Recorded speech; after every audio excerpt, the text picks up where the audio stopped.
It was Ed Miliband's big moment, but he forgot to mention the deficit.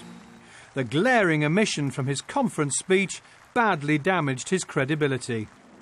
Now the Labour leader is attempting to construct a policy on the deficit in which he'll pledge to balance Britain's books. Some people think the deficit simply doesn't matter to our mission and should not be our concern, he'll say. They're wrong, it matters. Because unless there's a strategy for dealing with the deficit, it's working people who will end up paying the price of the economic instability that's created. We are encouraged that he's showing any knowledge of the need to keep restraints on government spending. I think that's a good thing.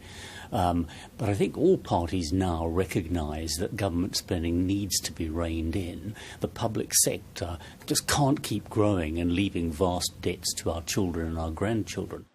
The Shadow Chancellor Ed Balls has told Shadow Cabinet members that if Labour wins the election, nearly every government department will face spending cuts until the deficit has been cleared.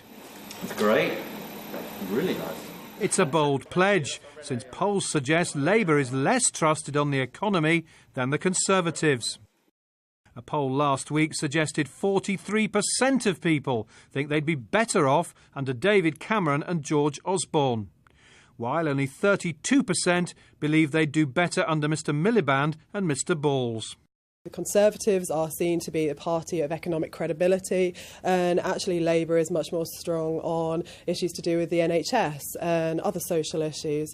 However, what we're actually seeing now is a complete split in terms of economic credibility at the sort of national level versus who's going to be better off for them and their families, that's where Labour is strong. Mr Miliband will accuse the Tories of planning to return spending on public services to a share last seen in the 1930s. But Mr Osborne regularly visits building sites to suggest he's rebuilding the economy. The Chancellor claims the choice facing voters on the economy is competence under the Conservatives or chaos under the other parties. Mr Miliband is trying to persuade people that Labour can be competent.